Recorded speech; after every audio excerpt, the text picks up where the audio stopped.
This is going to be the detailed summary of the story, The Beggar. Kind sir, have pity. Turn your attention to a poor hungry man. For 3 days I have had nothing to eat. I haven't 5 kopecks for a lodging. I swear it before God. For 8 years I was a village school teacher, and I lost my place through intrigues. I fell a victim to calumny. It is a year now since I have had anything to do. So here there is a description of a man who was begging alms. He said that he had not eaten anything for the past 3 days, and he did not even have 5 kopecks to pay for a room to spend the night. He swore by God that he spoke the truth, and he says he was a school teacher in a village for around 8 years, but due to the conspiracy of his colleagues, he lost his job. And for the last 1 year, he was without work, and now he is begging alms. So that is what the man says. Okay?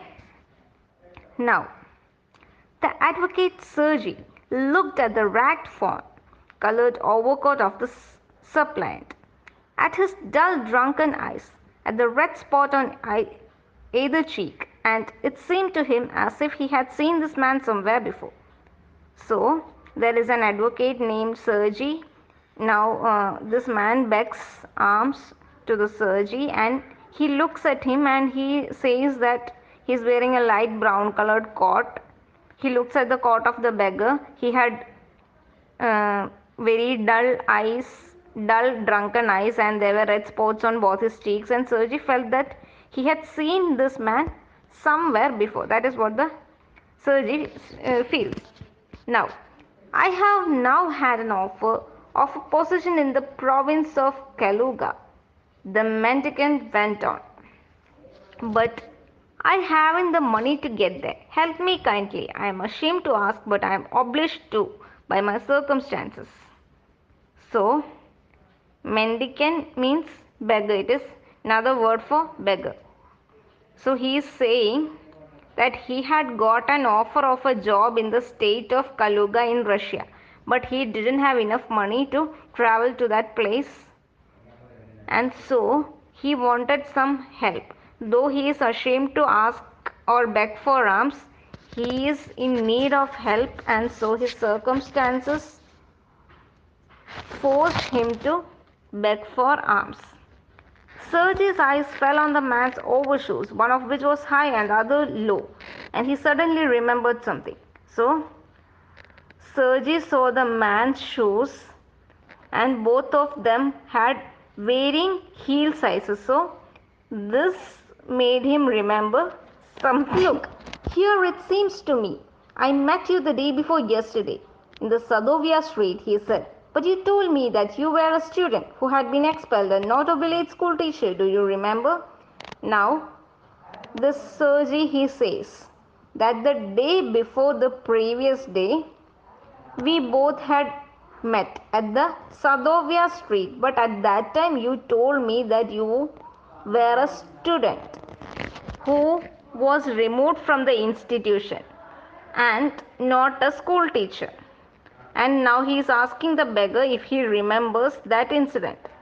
That means they met the previous day, and at that time this beggar, he said that he was a school boy who was expelled from the institution, and now he comes again to this place, to this surgeon's house, and to the surgeon's house, and he is now saying that he was a school teacher. So he is telling a lie. So the man or the surgeon, he points out to this instance. No, that can't be so, mumbled the beggar, taken aback. I am a village school teacher, and if you like, I can show you my papers. Now the beggar was very shocked, and he spoke softly that he was a school teacher, and if he wanted, if the Sergi wanted, he could show him the school papers as proof. Have done with lying. You call yourself a student and even told me what you had been expelled for. Do you remember? So now he is saying, no, you are lying. he even added that the beggar had told him that he was a student, and even you told me the reason why you were expelled from the institution. So you are lying to me. You told me before that you are a student who was expelled, and you even told me the reason why you were expelled, and now how dare you come to me and say that you are a school teacher. Sergi flushed and turned from the ragged creature with an expression of disgust. So disgust means a feeling of revulsion or strong disapproval aroused by something unpleasant or something offensive. Okay. Now this means Sergi was full of anger and he turned away from the beggar. This is dishonesty, my dear sir, he cried angrily. This is swindling. I shall send the police for you. Damn you. So swindling means actually cheating a person of money. So he screamed that the beggar was dishonest and he was a cheat, and Sergi would hand him over to the police. Sir, he said, laying his hands on his heart, the fact is I was lying. I am neither a student nor a school teacher. All that was a fiction. Formerly, I sang in a Russian car and was sent away from drunkenness. But what else can I do? I get along without lying. No one will give me anything. When I tell the truth, what can I do? So the beggar now confesses the truth that he was lying. He says he was neither a school teacher. He's neither a school teacher nor a student, but he had been a singer in the Russian group and was removed due to his drinking problem. And he says he lied because if he didn't say such lies, nobody would give him alms, or if he said the truth, he wouldn't get alms from anyone. What can you do? You ask what you can do, cried Sergi, coming close to him. Work, that's what you can do. You must work. So Sergi screamed at him and he said that instead of lying, he could work. Work? Yes, I know that myself. But where can I find work? Yeah, I know that work is something that I can do, but where can I find work? And how would you like to chop wood for me? So Sergi is now asking him, okay, I'll give you some work, chop the woods for me. I wouldn't refuse to do that, but in these days, even skilled woodcutters find themselves sitting without bread. So the beggar says that is a good idea, but even skilled woodcutters are sitting without bread, or even they are not getting enough job and they are not even getting paid. So in such a circumstance, if I go for wood cutting, who is going to pay me, or where am I going to get a job? Will you come and chop wood for me? Yes, sir, I will. Very well. We'll soon find out. Sergi hastened along, rubbing his hands. He called to his cook out of the kitchen. So he says, okay, then do one thing. Cut the wood for me. And then he calls out to his cook and she comes and takes him. Okay. Sergi said that he is willing to give him job if this beggar was willing to work, and so rubbed his hands and he went to the kitchen to search the cook.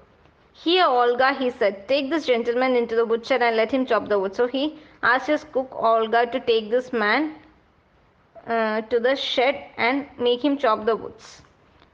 The scarecrow of a beggar shrugged his shoulders as if perplexity and went irresolutely after the cook. It was obvious from his guide that he had not consented to go and chop woods because he was hungry and wanted to work, but simply from pride and shame, and because he had been trapped by his own words. It was obvious too that his strength had been undermined by vodka and that he was unhealthy and did not feel the slightest inclination for toil. Perplexity means the state of being puzzled, okay? Or we can say bewilderment, that is perplexity. So the beggar, he resembled a scarecrow and he was reluctant to go to the shed, but he had to follow the cook hesitantly, and he was hesitant because he was hungry, and although he wanted to work, he did not feel energetic enough to do the work, but he had promised that he would work, so he had to somehow go and work, so he was forced to go. He didn't feel strong enough because he was under the influence of alcohol and was not fit to do laborious work. Sergi hurried into the dining room. From its window one could see the woodshed and everything that went on in the yard. Standing At the window, Sergei saw the cook and the beggar come out into the yard by the back door and make their way across the dirty snow to the shed. Olga glared wrathfully at her companion, showed him aside with her elbow, unlocked the shed, and angrily banged the door. So Sergei he went into the dining room to look outside the window from where he could see the woodshed and the yard. He saw that the cook and the beggar they were in the yard. They walked to the shed. The cook Olga started at the beggar. Stared at the beggar angrily, and she pushed him with her elbows and shut the door of the woodshed. Next, he saw the pseudo teacher seat himself on a log and become lost in thought with his red cheeks, red cheeks resting on his fist. The woman flung down an axe at his feet, spat angrily, and judging from the expression of her lips, began to scold him. The beggar irresolutely pulled a billet of wood towards him, set it up between his feet, and tapped it feebly with the axe. The billet wavered and fell down. The beggar again pulled it to him, blew out his freezing hands, and tapped it with the axe cautiously, as if afraid of hitting his overshoe or of cutting off his finger. The stick of wood again fell to the ground. So the beggar who had lied that he was a teacher, he now sat on the log of the wood and his cheeks were resting on his fist. But the cook Olga, she threw the axe towards him and she scolded him and forced him to work. So the beggar pulled the piece of wood and carefully he started chopping the woods. He pulled it again and again, and he was very careful not to hurt his fingers or hurt his shoes. Sergei's anger had vanished, and he now began to feel a little sorry and ashamed of himself for having set a spoiled, drunk, and perhaps sick man to work at menial labor in the cold. Now, Sergei was not angry at the beggar, but he felt a bit ashamed because a poor man was put to work in such pathetic condition, like cold weather and all those things. So, and the man he was not fit enough to do the labor, and it was very cold also. So, in such a condition, the man was forced to work. So, Sergei felt a little sad about it.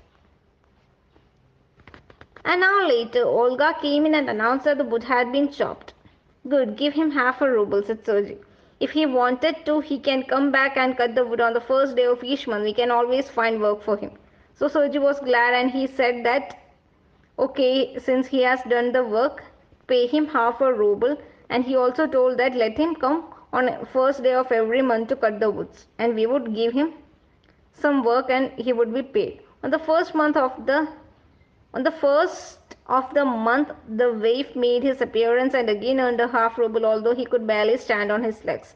From that day on, he often appeared in the yard, and every time work was found for him. Now he would shovel snow, now put the woodshed in order, now beat the dust out of the rugs and mattresses. Every time he received from 20 to 40 kopecks, and once even a pair of old trousers were sent out to him. So the beggar turned up on the first of the month and got half a ruble, although he was heavily drunk and could not even stand on his own feet. He went there for work very often, and he did various jobs like shoveling the snow, setting the wood in the shed, beating the rugs to remove the dust, and all such jobs, and he earned 20 to 40 kopecks for it. And he even received a pair of trousers also.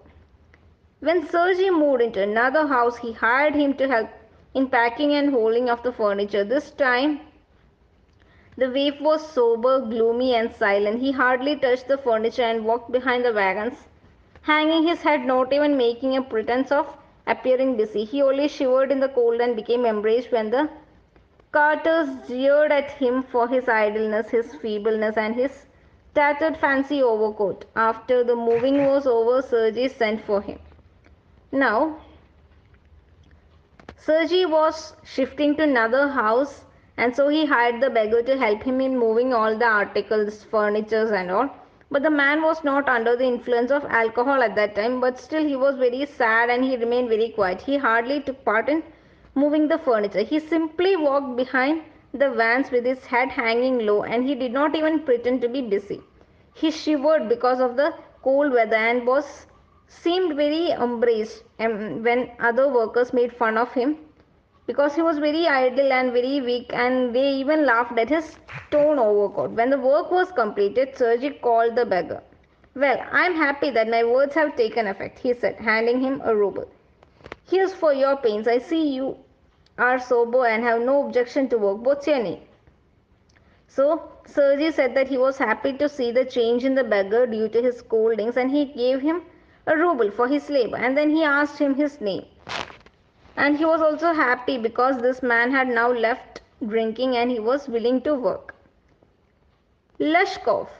So Lashkov was the name of the beggar. Well, Lashkov, I can now offer you some other cleaner employment. Can you write? Now Sergey wanted to offer him better work, so he asked him if he could write. I can. So that is what Lakshov says. He says that he can write. Then take this letter to a friend of mine tomorrow and you will be given some copying to do. Work hard, don't drink, and remember what I have said to you. Goodbye. So he said, okay, take this letter to a friend of mine tomorrow and you will be given some copying work to do. And work hard, don't drink alcohol from now, and remember what I have said to you. So saying so, he says goodbye. Now, Sergey handed him the letter to be delivered to a friend of his. Sergey's friend would give copying work to Lakshov. He instructed him to work hard and they parted. So, after giving the letter, they parted. So, Sergey tapped Lakshov kindly on the shoulders and he gave him his hand. Like he shook his hand and he said, you can show this letter to my friend and do your work properly and live a very good life. I am going. And saying so, he just parted. Now Sergey was happy that he had reformed the man. He tapped Lakshov on his shoulders and shook hands with him. Lakshov went away with the letter and never returned. So thus the man went and he never returned back. 2 years went by, and then one evening, as Sergey was standing at the ticket window of a theatre paying for his seat, he noticed this little man. He noticed a little man beside him with a coat and a collar of curly fur.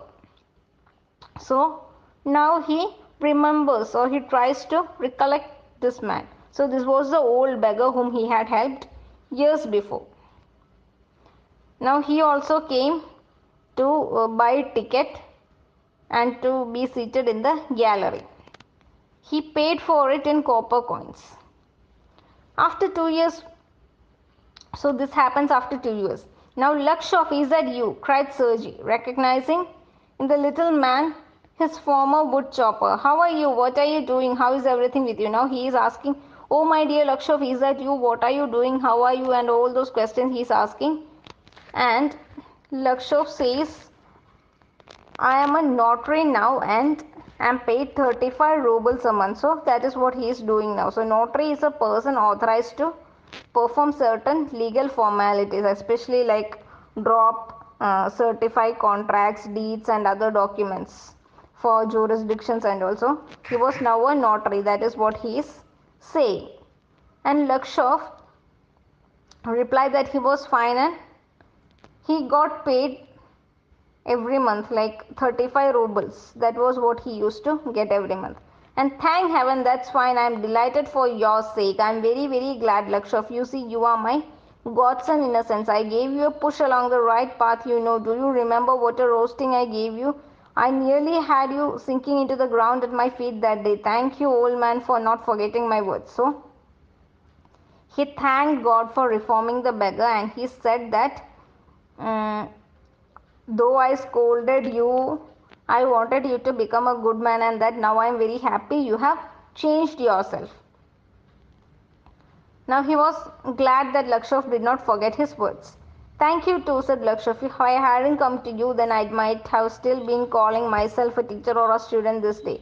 Yes, by flying to your protection, I dragged myself out of a pit. I am very glad. So Lakshov, he thanks him back. He says, yeah, because of you, since you offered me the job and all, now that I am in such a position, otherwise I would still have to beg for ramps. I would still have told others that either I am a teacher or a student or something, some sort of lies like that, and I would have continued with begging. Thank you for your kind words and deeds. I am very grateful to you and to your cook. God bless that good and noble woman. You spoke finely then, and I shall be indebted to you to my dying day. But strictly speaking, it was your cook Olga who saved me. He says that I am very indebted to you. Like you showed kindness to me, and till the end of my life or till the last breath of my life, I will be remembering your kindness. But I am indebted to your cook Olga as well. When I used to come to your house, chop woods, she used to begin, "Oh, you sot, you miserable creature, there's nothing for you but ruin." And then she would sit down opposite to me and grow sad, look into my face and weep. "Oh, you unlucky man, there is no pleasure for you in this world, and there will be none in the world to come. You drunkard, you will burn in hell. Oh, you unhappy one." And so she would carry on, in the strain. I can't tell you how much misery she suffered, how many tears she shed for my sake, but the chief thing was she used to chop the wood for me. Do you know, sir, that I did not chop one single stick of wood for you? She did it all.